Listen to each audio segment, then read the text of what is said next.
when you think about edge, you have to think about how can in order to beat the market, I have to have an edge. What can I do to do that? And one of the ways I think you can do that is by simply extending your time horizon, having a longer time horizon than the average market participant. And people pay lip service to that idea a lot, and people might roll their eyes at the idea of time arbitrage. You hear that sort of a buzzword now. But if you just look at the 52-week high and low of even the mega cap stocks, pick the top 10 stocks, and I've written about this, where the average, I did this, the most recent update I did, I think a year or two ago, the average was 48% between the 52-week high and the 52-week low, even among the top 10 mega caps. So you're talking about companies like Apple and ExxonMobil and Google and Amazon, Berkshire Hathaway. Those big mega cap companies fluctuate to a significant degree in the public markets, and obviously the stock price fluctuates much more than the business value does. So there's an opportunity in there somewhere, and I think the reason why the informational edge is gone is because information is so easy to get. So it's now a commodity, and there's no value in acquiring information really, and so meaning anybody can get information. It's very easy to get. It's at our fingertips on the internet, and so that is gone. But the reason that time arbitrage works, I think, is the same reason why that information is gone. It's because things have sped up so fast. The speed and the breadth of information and the speed that it travels at is so fast that, people can change opinion. Stock prices fluctuate, I think, more than they probably did, 3 or 4 decades ago. So emotion comes into it. Emotion's always been a part of the public markets, but you can take advantage of that as an investor. And so, in terms of concentration, I've been more comfortable picking the good businesses and sticking with them. And I think there's a margin of safety that goes along with that. And I think it fits my personality. So there's no right or wrong way to do it, but that's the approach that I've chosen. But if I understand you, it seems like you're trying to create an edge by focusing on quality, but the real factor that makes a difference is how you manage the portfolio. Yeah. And how you... It's exactly right. I don't think there's really an edge in determining quality, because quality is very easy to... I mean, maybe not very easy, but for the most part, people can agree that Apple is a good business. Some people might disagree with that, but there are certain companies out there that we can all agree those businesses are high quality companies. And so there's not a big edge, if there is any edge at all, in identifying those. There might be in certain small cap sections of the market, but generally speaking, you can agree, the market agrees that those companies are good. But the edge comes in the way you described it, is the stock fluctuates to a significant degree. I mean, Apple was valued at 1.1 trillion in August of last year, and it was valued at 650 billion in December or early January, 4 months later. So how does a company, if John D. Rockefeller was still alive and had the money to buy all of Apple in August of 2018, his bid wouldn't have changed by 40% in 3 or 4 months, right? So obviously the stock price is fluctuating even among mega caps much more so than the internal value of the business, and that's where the opportunity is. So what is your daily routine and sort of your research and efforts and time? What does that look like in terms of trying to accomplish that goal?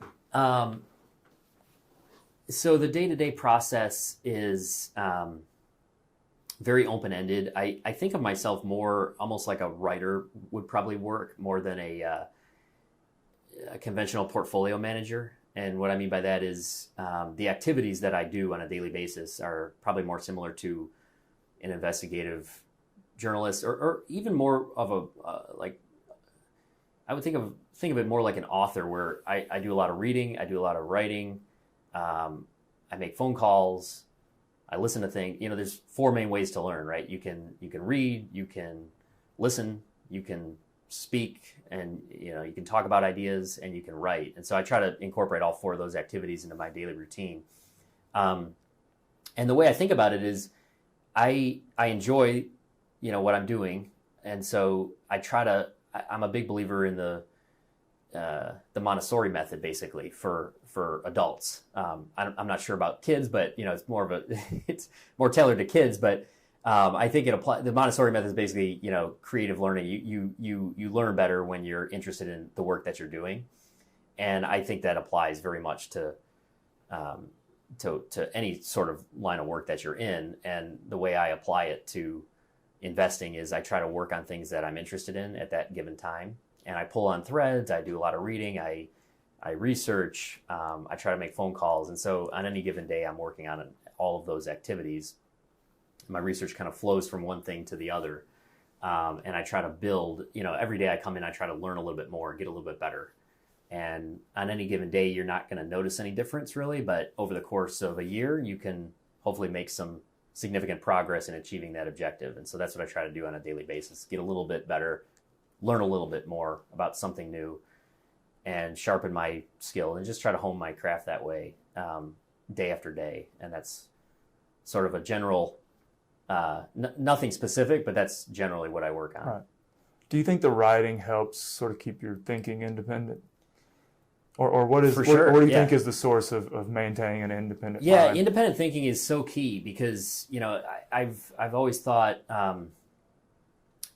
wrote about this recently, or I have this in my journal. I'm not sure if I published this, but basically, the idea of outsourced thinking in investing so much. When I read write-ups, and I just like anyone else, I read a lot of investment write-ups, and there's a lot of outsourced thinking in this business, meaning people will look at 13Fs, people will look at other investors that are smart and look at their positions and use that as a stepping stone to their own research. And there's nothing wrong with looking at that stuff, I think, but I've found that I prefer not to do it nearly as much as I used to. I still look at some 13Fs here and there, but generally speaking, I try to avoid most of that because I think it gives you a bias that's hard to overcome. And when I say outsourced thinking, it's very easy to say, well, so-and-so said this. And even if you do it subconsciously, you're thinking, well, so-and-so said this. And so I'm going to tailor my research around that, that idea. And you usually will come to that same conclusion because that's what you started with. So I think that's a dangerous way to approach it. I think just coming up with your own ideas, thinking independently is the way to do it. And writing is one of the ways that I try. I'm not sure if it helps me maintain an independent thought, but I do think it helps my overall learning. I'm convinced it definitely helps my learning process. It helps me clarify thoughts. It helps me gain a better level of understanding about a subject matter. So it's very useful, I think. Do you think the trend of writing a blog or having some kind of outlet like that is going to be very important in the asset management industry? Because it seems like and this may be a little bit different for you because you obviously are running sort of a smaller group and it's not like you're advertising or anything like that, but it seems like having that outlet and having a way to write and reach people has been sort of a coming trend. And I'm just curious if you thought that's going to be important, or is it just sort of a whimsical thing? I mean, I don't know if it's a trend. I mean, I think there's a trend in the industry towards, podcasting definitely seems like a trend. Doing these, video or audio interviews I listen to a lot of podcasts now. I like to write. I write because I like to do it. I've always written my own investment thoughts down in a sort of I call it an investment journal. It's just essentially a Word document. But I've always done that. I found it really helps me clarify. If you write something down, you're forced to think about it at a deeper level than, or if you explain it. Like I said before, you can talk to someone, you can talk out ideas. If you're forced to talk through something, if you're forced to write it down, you will, without a doubt, get a better level of understanding about whatever it is that you're talking about or writing about. So that's why I do it, and I also enjoy it. So in terms of whether it's a trend or not, I'm not sure. I mean, there's certainly a lot of investment blogs out there, and people do like to write. And from a marketing perspective, I did not start writing because I thought it would benefit. When I started writing, I had no idea that anyone would really read it, and I had no expectations whatsoever. So I was pleased that people did start reading it. But now that it has evolved. It has become a good source of marketing. You know, people in this business talk about marketing like it's a bad word.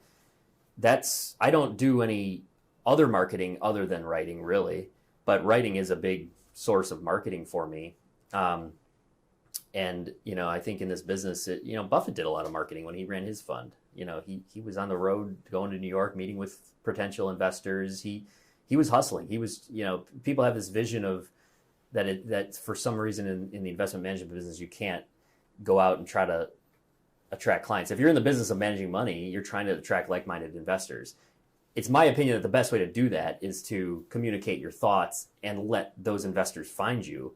So it's probably not the most aggressive form of marketing, but I'm also not in a hurry to build my business and I'm not trying to achieve the fastest growth rate of AUM or the fastest or the biggest size or anything like that. I'm interested in producing the best result that I can produce and achieving my potential as an investor. And so I'm obviously in the business of managing money for other clients, and I want that business to grow. And I think the best way for me to do it is to write. So that's the other reason to do it.